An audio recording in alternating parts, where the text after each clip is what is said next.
CM Revanth Reddy చిట్చాట్లో కీలక వ్యాఖ్యలు చేశారు. బీఆర్ఎస్ఎల్పీ కార్యాలయ మార్పు స్పీకర్ నిర్ణయమన్నారు. కేఆర్ఎంబీకి ప్రాజెక్టుల్ని అప్పగించింది గత ప్రభుత్వమేనని అన్నారు. సాగర్ను ఏపీ సీఎం జగన్ పోలీసుల్ని ఆక్రమించారని, అప్పుడు సీఎంగా ఉన్న కేసీఆర్ ఎందుకు అడ్డుకోలేదో చెప్పాలన్నారు. ప్రతిరోజు 12 టీఎంసీల నీటిని సీఎం జగన్ తీసుకెళ్తుంటే కేసీఆర్ నిలువరించలేదని, అందుకే కృష్ణా బేసిన్లో బీఆర్ఎస్ ని ప్రజలు తిరస్కరించారని అన్నారు. విజయసాయిరెడ్డి లాంటి నాన్ సీరియస్ పొలిటీషియన్ గురించి పట్టించుకోవాల్సిన అవసరం లేదని రేవంత్ స్పష్టం చేశారు.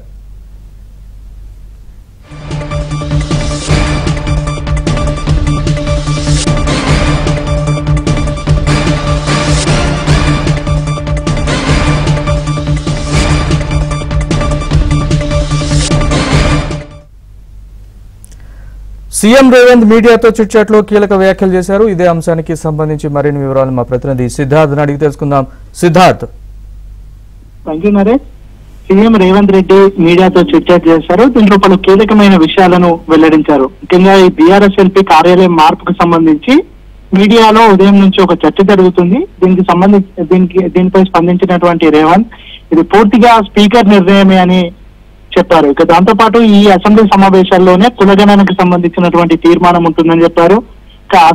అంశాలు ఏదైనా చర్చకు వస్తే, ఎందుకంటే మొదటిగా ఒక వారం నుంచి 10 రోజులు సభలు నడుపుదామని అనుకున్నారు. కానీ లోక్సభ ఎన్నికలకు సంబంధించినటువంటి షెడ్యూల్ వస్తున్నటువంటి నేపథ్యంలో తేదీలను కుదించినటువంటి సిచ్యువేషన్ ఉంది. ప్రస్తుతం అయితే ఈ ఉన్నటువంటి రోజుల్లో చాలా ఉపయోగించుకుంటే ప్రజలకు సంబంధించినటువంటి విషయాలన్నింటినీ చర్చకు చేసే అవకాశం ఉంది. ఒకవేళ ఇంకా ఏదైనా అంశం మీద చర్చించాల్సిన అవసరం ఉంది అని అనుకుంటే స్పీకర్ సభను పొడిగిస్తారని కూడా చెప్పారు.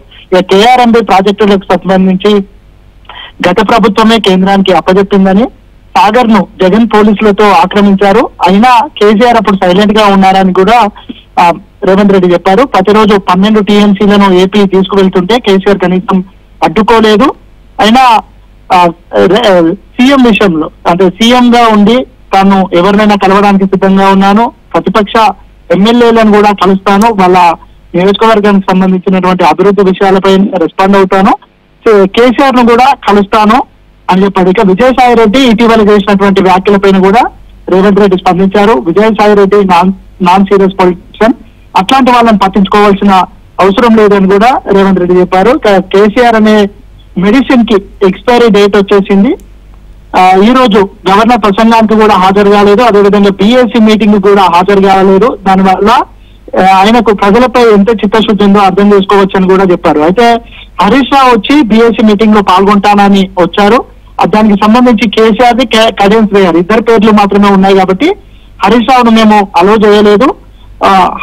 చేయలేదని చెప్పారు. ఇక కేసీఆర్ సభకు రావాలని తాను కోరుకుంటున్నట్టు చెప్పారు. మొన్న జరిగినటువంటి ప్రెస్ కాన్ఫరెన్స్ లో కూడా కేసీఆర్ సభకు ఖచ్చితంగా రావాలి, చర్చల్లో పాల్గొనాలి, ఈ ఇరిగేషన్ కి సంబంధించినటువంటి విషయాలతో పాటు ప్రాజెక్టులు కేంద్రానికి అప్పచెప్పినటువంటి విషయంలో బీఆర్ఎస్ కాంగ్రెస్ బీఆర్ఎస్ పై విమర్శలు చేసుకుంటున్నటువంటి నేపథ్యంలో కేసీఆర్ వస్తే అన్ని విషయాలు బయటకు వస్తాయని కూడా చెప్పారు. ఇక కేసీఆర్ ప్రతిపక్ష నేతగా ఆయన బాధ్యత నిర్వర్తించాలి, కేసీఆర్ తప్పించుకొని తిరగకూడదని కూడా చెప్పారు. ఇక టీఎస్పీఎస్ కి సంబంధించినటువంటి అంశంలో ముఖ్యంగా టీఎస్పీఎస్సీ చైర్మన్ మహేందర్ రెడ్డిపై చాలా విమర్శలు వస్తున్నటువంటి నేపథ్యంలో పూర్తి ప్రెజర్ తోనే మేము వెళ్తున్నాము, ఇచ్చినటువంటి వాగ్దానాలన్నింటినీ నెరవేరుస్తాము, టీఎస్పీఎస్సీ కి సంబంధించి ఈ గ్రూప్ 1 నోటిఫికేషన్ గానీ అభ్యర్థుల ఈ ఉద్యోగాలను భర్తీ చేసే విషయంలో గానీ ప్రభుత్వం చిత్తశుద్ధితో ఉంది.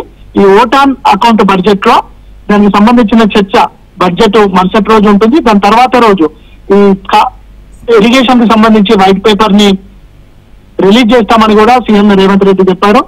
దాని తర్వాత కూడా సభ కొనసాగించాల్సినటువంటి పరిస్థితులు ఉత్పన్నమవుతే ఖచ్చితంగా సభను పొడిగిస్తామని కూడా చెప్పారు. సిద్ధార్థ్, అయితే ఈ హామీలకి సంబంధించి ఏమైనా ఆయన చిట్చాట్ లో మాట్లాడారు? ఇప్పటికే 2 హామీలను ఖచ్చితంగా ఇంప్లిమెంట్ చేస్తాము అని చెప్పారు. ఈ 500 రూపాయలకి సిలిండర్ ఇవ్వడంతో పాటు ఈ 200 యూనిట్ల లోపు ఎవరైతే విద్యుత్ వినియోగదారులు ఉన్నారో వాళ్ళకు ఉచితంగా కరెంట్ ఇస్తామని రేవంత్ చెప్పారు.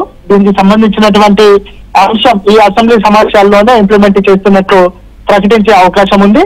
దాంతో పాటుగా సభను ఒక ప్రజాస్వామ్య వాతావరణంలో నడుపుదామని కూడా చెప్పారు. గతంలో ప్రతిపక్షాలను మాట్లాడే ఛాన్స్ ఇవ్వలేదు, ప్రతిపక్షాలకు మైక్ ఇవ్వలేదు, ప్రతిపక్షాలు మాట్లాడుతూ ఉంటే కట్ చేశారు. కానీ తాము ఆ విధంగా వ్యవహరించము, అంశాల పట్ల, ప్రజలకు ఉపయోగపడే విషయాల పట్ల మాట్లాడడానికి ఎంత సమయమైనా కేటాయిస్తామని, ఈ ఇరిగేషన్ కి సంబంధించినటువంటి ముఖ్యంగా ప్రాజెక్టులను కేంద్రానికి అప్పచెప్తున్నట్టు జరుగుతున్నటువంటి విషయాలపైన చర్చించడానికి కేసీఆర్ గాని ఆ పార్టీకి సంబంధించినటువంటి వాళ్ళు రెడీగా ఉంటే దానికోసం స్పెషల్ గా ఒక 2-3 రోజుల పాటు ఇదే అంశంపై చర్చించడానికి ప్రభుత్వం సిద్ధంగా ఉందని రేవంత్ రెడ్డి చెప్పారు.